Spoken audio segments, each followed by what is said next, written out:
and starting to work. So now all my devices, my mobile devices are working. Let's review my mobile devices again. I have my head mount from RealWear, and this is a voice activated device. So I'm going to just demonstrate it to show you how I'm turning the flash on by telling it. It heard the word flash and it turned it on. So now I want to turn it off. So I'm going to tell it, flash off, and it turned it off. So this is a head-mounted tablet from RealWear that is like a complete computer with a couple of power banks. On the my left-hand side, you can see my blue power bank, and the largest power bank is on my right-hand side, as I'm also shooting from my lanyard and my eye view glasses. At this point, I'm ready to go. I have to work with the most beautiful girl to get her to do something, so I have to take a little mental break so I can deal with all the issues.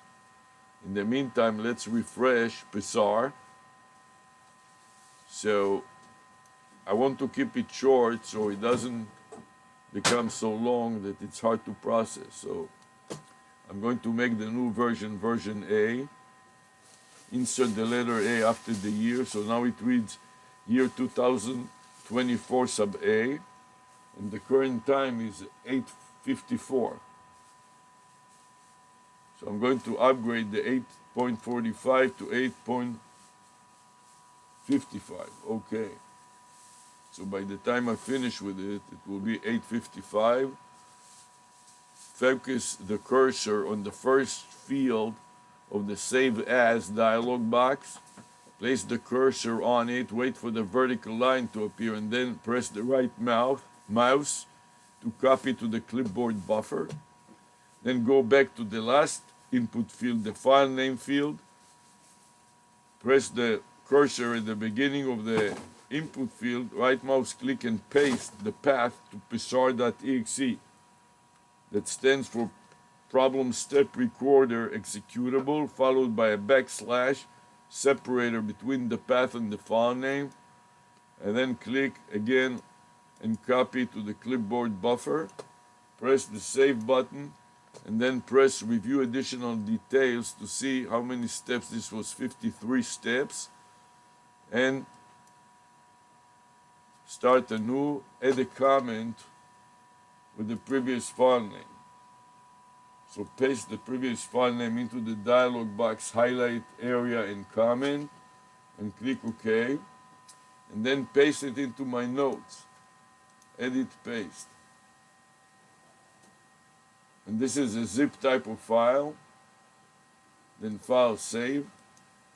And now I'm ready to help the most beautiful girl and get going, because I don't want to spend more than half an hour packing up some of the pots in the yard. So now I'm virtually ready to go out to the yard and put some soil into some pots so the plant can survive better than just the leaves that I put in there in the first place. Can you come here, please? Help me, Rhonda. Help me, Rhonda. Help me, Rhonda. Help me, Rhonda. Yeah, get her out of my heart. So how is it going, Rhonda? Are you all right? Where are you? Jesus, help me. Are you coming or are you going? Where is Rhonda? Oh, help me, Rhonda. So we'll start with Rhonda with my goggles. Turn the goggles on first. You see the blue light, you know that I turned it on. And then it started blinking green, which means that it is already recording. But just to make sure, you may want to clip it and stop by pressing the front button, the button closest to the lens, and then click again to restart it and watch it blink again so you know that it works. put it on the most beautiful girl. How about smiling a little? And then the phone. Make sure we get her in the phone here. Here she is, Miss America. Then we're going to put it back in the rear clear vinyl pocket. Another thing you have, when you go to do garden work, you want to make sure that you put the rubber bands on it, so when you bend down to deal with the pots, it doesn't fall into the pool or breaks or anything like that. So let's make sure that we do that, and I'll wrap up my work here. Starting from Loom, grab the Loom URL, copy it to the clipboard buffer, and try to play it back in double speed to listen to the quality of the recording, the cloud recording that is.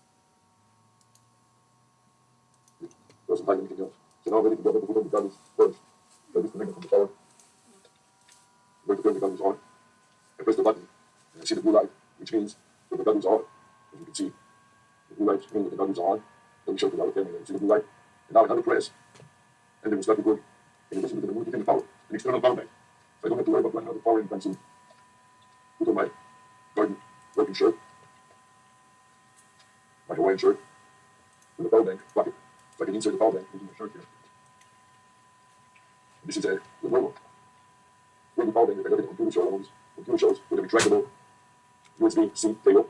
Extend the cable, drop the power bank in my pocket, and now try to insert the cable into my goggles. So I run it around my goggles. Now while I'm shooting, I'm going to try to insert the external power bank into my IQ goggles. And make sure that it's still blinking and recording, which it does. This way I don't have to rely exclusively on the internal camera of this glasses. Now I can add to that my famous lanyard. This is a neck. The neck. So I'm going to just take a moment to take out my phone, insert it into this lanyard, slide it, close all, and let's find video. Slide it until I find video, camera, and then start recording. Insert it into my lanyard. So now I'm shooting from both my eye view glasses and my lanyard. As I want to set up the lanyard on my chest, I open the leg of the lanyard. I'm going to lower one of the cameras to go lower down so the viewer can focus on my chest and my camera. I'm going to tighten up the wing nut and the wing bolt and the hinges of the legs of this. The hinge supports the neck, wallet, front, and back holding lanyard in a way that it distances the phone from my eyes. So anytime I drop my eyes, I can see what the phone is shooting. This is good for video conferencing with the videos where you want to shoot something in your hands right in front of you. And now when I shoot with my goggles, the view of the shooting, so you can see that my phone is inserted in the rear clear vinyl pocket and enable me to press all the buttons and to see what I'm shooting in real time. And then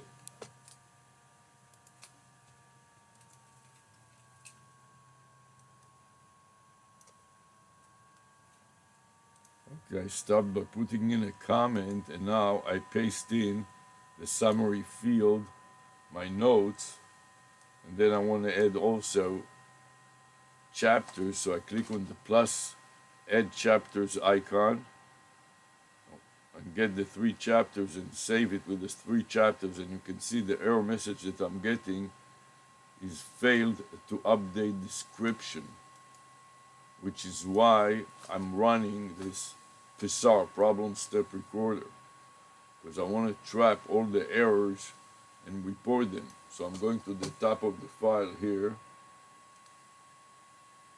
and paste the error message from Loom, failed to update description, in my notes, and then edit as a comment to Psar in the highlight area and comment field, copy and OK, and then refresh Psar and edit to the file name as well. So my new file name will contain the message that I got from Loom, the error message, paste to show that it failed to update the description. And the time now is 9:02. So I'm going to revise the current time to 9.02, and that will be version C. This is a poor man version control, which later is going to be replaced by AI. artificial intelligence, copy the path to psr.exe to the clipboard buffer, and then insert it at the first position of the file name field. All of that will be recorded by AI and automated by AI. But for now, I want to define clearly the procedure that I'm using. Copy to the clipboard buffer, save, and then click on review additional details to see that this was step number 35. As I refresh it, add a comment with the file name, and enter, and then save it in my notes.